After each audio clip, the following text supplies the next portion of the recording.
In today's video, I'll be sharing how I'm adapting the Norwegian Singles Approach to prepare for a marathon.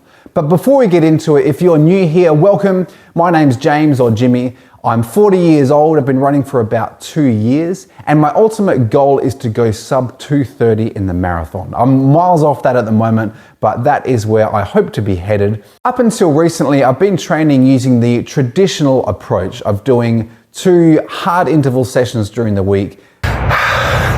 4 down. Oh boy. Managing to hold on. And the rest of it easy running with a long run on the weekend. Initially made really fast, great progress, but I've stagnated for the past year. And up until last week, didn't set a PB in the 5K for a year, which for a beginner is a complete failure given how much I'm dedicating myself to this training. So not PB for a year as a beginner, no good. So that clearly wasn't working. Now, about 5 weeks ago, I discovered this Norwegian Singles Approach to training. I've implemented it, I'm loving it, set a huge 5K PB last week, finally, which is really great. But I'm 8 weeks out from my next goal race, which is Perth Marathon. And I need to start adapting this training approach to prepare me for that marathon. Because people who have been training using this sub-threshold approach for a lot longer than me have said that it prepares you really well for distances from 5K right through to half marathon. They say you don't need to do anything else, it's great. But the marathon is a bit different. It's a long way.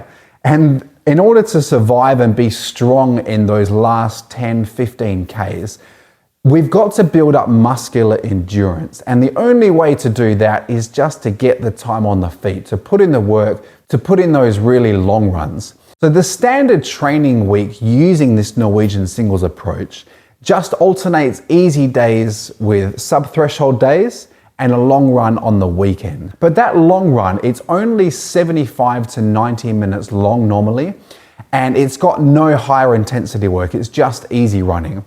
And again, that setup appears to be fine for all distances from 5K through to half marathon, but clearly a long run of 75 to 90 minutes is not going to cut it to prepare us for a marathon. So I've actually been building that and extending that long run out for probably a couple of months now, because I've been very conscious not to increase it too quickly. So I've been adding 10 minutes every week for the past 5 or 6 weeks. So I'm at 2.5 hours now.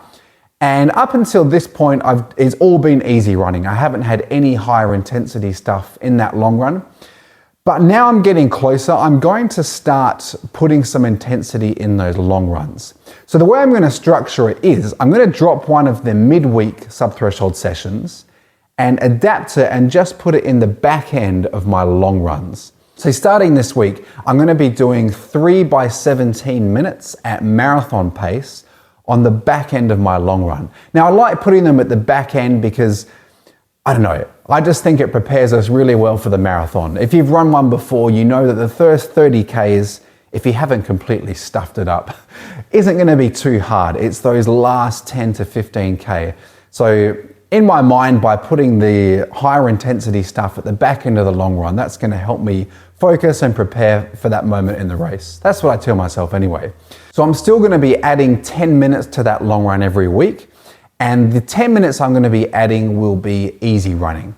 So I'll be doing kind of an hour and a half-ish of easy running, and then 3 by 17 minutes at the end at marathon pace. And I'm just going to see how my body adapts, because these long runs, they will be big sessions, and it kind of goes against one of the main philosophies of this approach, which is not to bury yourself too much in any one workout. But there's no way around it for the marathon. As I said, we've got to build that muscular endurance. We've got to have these big sessions. And so because of that, my weekly structure looks a bit different. I'm going to have 2 easy days after that long run to make sure I'm recovered enough for the next sub-threshold session. And as I said, I will adapt as I go. If I feel like it's too much, I'll pull back. I doubt I'm going to be adding more. I don't think it's going to feel too easy, because that is going to be a big session, but we'll just see how we go. So I plan to follow that structure for the next 4 weeks. And if after 4 weeks I'm feeling like, yeah, I can build some more, then I'll start to have some really specific marathon stuff in the final 4 weeks leading up to that marathon. You know, the classic progression runs, the 4 to 5 by 5K at marathon pace. The bigger sessions that I certainly don't want to do too many of, and I don't want to do them too early because I don't want to peak too early. But again, I might not do those. I'm just going to have to see how I respond to putting a pretty big chunk of intensity at the back end of these long runs. Out on my long run now. Well, look at the state of this. We've had a lot of rain here. I'm glad it's light, and most of the time it's dark when I come along here actually. So the plan for the next 4 weeks is to do my long runs on this route, which is very undulating. And the reason I've chosen to do that is because the Perth Marathon course itself, it's a bit funny. It's relatively flat. Like, I think from memory, there's only 130 meters of gain or something. But most of it's on the freeway. And, well, for one thing, the camber of the road is really aggressive. I remember struggling with that last year. So if you've got any tips on how to tackle roads with excessive camber, let me know. But anyway, so the point is, the ramps getting onto the freeway, I remember them taking me by surprise a little bit. I mean, they're not huge hills, but it was more than I was expecting. So I decided for the next 4 weeks for these long runs to keep this hilly course, and then the last 4 weeks I'll go to my dead flat loop around a lake where I'm really trying to lock into some paces. I'm also starting to test out my nutrition strategy. So today I'm going for 80 grams of carbs an hour, and I've got 5 40-gram gels. So I'm having half of one of those every 15 minutes. And yeah, we'll go from there. I hope to get to 90 grams, but we'll just have to see if I crap my pants today or not. And then for hydration, I've just got a 500 ml flask of water, plain water, nothing else in there, which I'll consume across the run. I don't think I need much more than that. It's pretty cold, but it's about 5 or 6 degrees right now. So I found just half a litre of water to be fine. I'll obviously try and have more than that on race day. But yeah, for now, 500 ml is fine. I'm just in the easy portion of my long run at the moment, and a few people have been asking about my heart rate during the easy runs. So I'm about 45 minutes into the run, and my heart rate's sitting at 108 beats per minute. I'll put what percentage that is of my max on screen. So I do my easy runs pretty low. The guidelines for this way of training say don't go above 70% of your max. But for me, 70% of my max just feels way too hard for an easy run. I like to do these pretty easy. And for my easy runs, I never run off any data at all other than how I'm feeling. So on my watch for my easy runs, all I've got displayed is time. I've got no heart rate, no pace. And that way, you know, my brain can't compete with itself. I'm just running purely on how I'm feeling. And the idea is that I'll get that effort just right. Because I think one thing I'm learning, I've been learning all year, is our bodies are actually amazing at knowing what we need and gauging intensity. And it's so easy to rely heavily on data because the metrics are fun. They seem like they're objective. We like to see them increase. It's like a computer game. But I've been trying to trust my body more and more, and the more I do trust my body and my instincts, the better things seem to go for me. One thing we have to get comfortable with when running on hilly routes like this is that the paces are going to be slower, and that's absolutely fine. And yeah, we just need to get comfortable with that, because as I approach marathon race day, obviously I'm wanting that marathon time to get better, but always the goal is the training, the adaptations. It's not trying to look impressive on Strava. It's not reassuring my psychotic brain that I'm getting better. It's just putting in the work, putting in the effort. The paces will come. As I said, after this 4-week block, I will have a 4-week block where I do these long runs on a really flat course. So I have more of an idea of where my pace actually sits.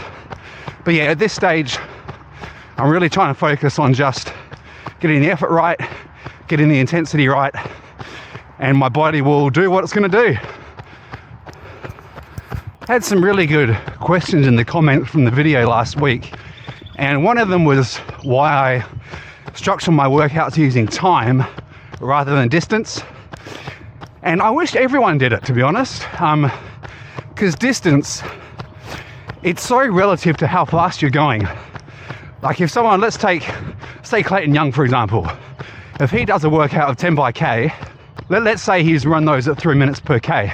So that's going to be 30 minutes of work total. If I then tried to do that workout and thought, great, I'm going to go do 10 by K.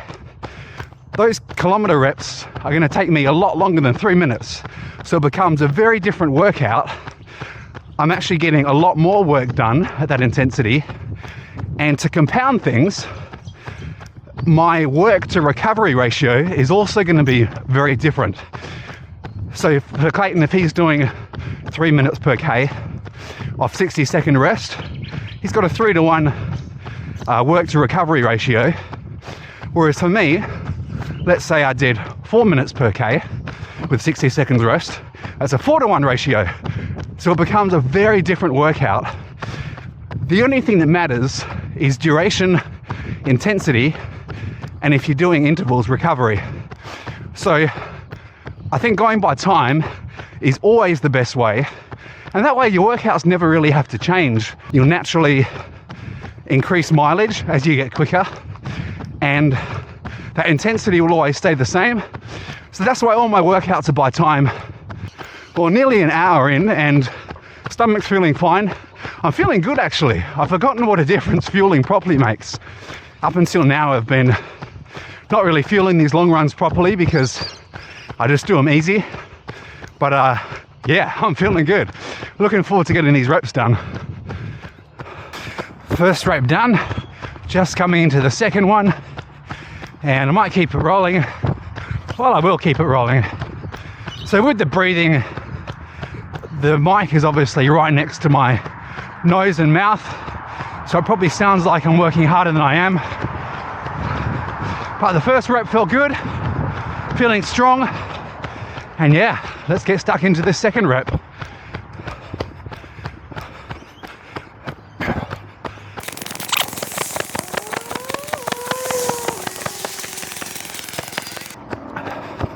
Lots of people are interested in heart rate. So it's been a long time since I had a blood lactate test done. So the results, I don't know how useful they'll be because it's the kind of thing you need to do every 6 weeks or so. But I think it was like a year and a half ago that I did it. So at that point, my LT2 heart rate was 160, which I reckon is probably lower now. My diet's changed and everything. Anyway, that's another story. But for my midweek interval sessions, I try and not let my max go past 155. That feels right to me. But for these longer marathon efforts, I don't know, maybe it'll get near that 150 area by the end of the third rep. Certainly not at this point.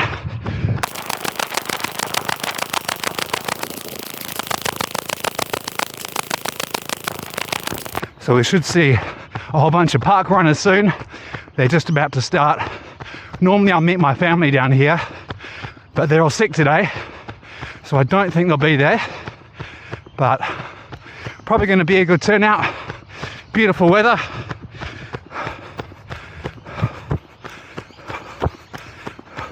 Tell you what, guys, these reps are feeling good. I'm loving this. Here they all are, looking nice and colourful. See if there's anyone we know. A few people. So guys, this is pretty encouraging. Slower paces on this hilly route, but I'm sitting on sub 3 hour marathon pace and it's feeling very good. Early days, but I'll tell you what, I think it's looking very likely I'm finally going to break that sub 3 hour barrier. but nothing I can do about it. Just put the training in, see where I end up on race day. Last rep now. Here are the park runners. Good job, buddy.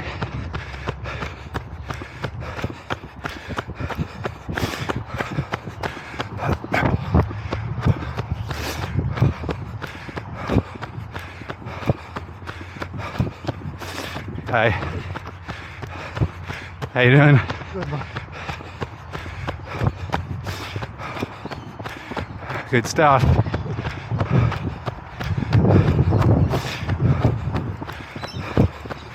G'day.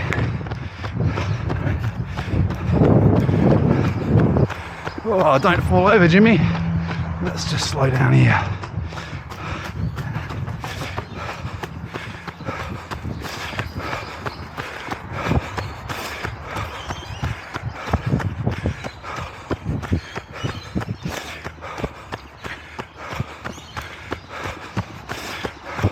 Nice work. Hey. Hey.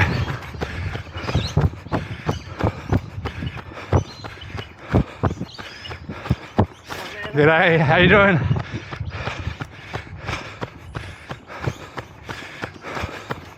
Hey.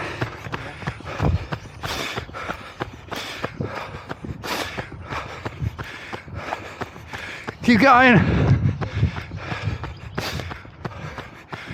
Good on you.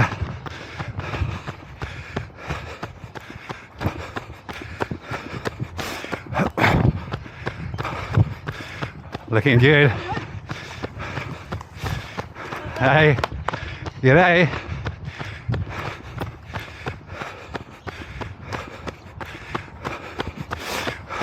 Nice work, mate. Good stuff.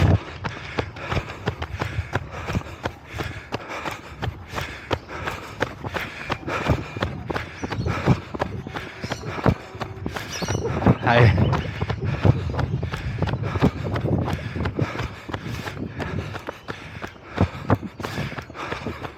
Legend.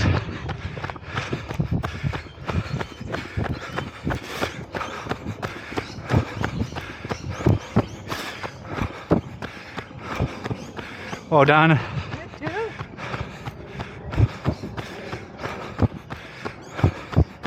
Hey Eden, how you doing? You're late. Yeah.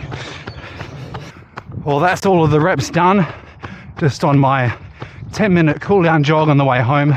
Really happy with that run. Really happy. And what a reminder about fueling. Like, I handled the 80 grams an hour easily. So I've had 200 grams of carbs over 2.5 hours. And yeah, feel absolutely fine and feel a lot stronger for it. Go figure, who knew? So yeah, that was a good reminder. So big success with the fueling. And yeah, the run, I think I got it about right. In that final rep, I think my max heart rate got to about 150, which is a bit high, but considering I've been running for 2.5 hours, I reckon that's pretty good. Yeah, big success. One thing I did think though, I might abandon my plan to do my long runs on that hilly route. It was a lot of pounding, like running downhill at speed. I really was feeling it, and definitely don't want to aggravate the shin splints again. So I might move on to the flat route for next week, but I'll just see how I pull up. But feeling really good now. I mean, it was hard at the end, but no harder than you'd expect it to be, you know? Felt about right. Now, I know there's a lot of interest around this way of training out there, so if you've got any questions, please put them in the comments. And if I get enough of them, I'll do a Q&A video. Again, I'm no expert, but we can figure it out together. Thanks for watching, and I hope you'll stick around so you can see the progress I make over the coming weeks and months. I'll see you in the next one.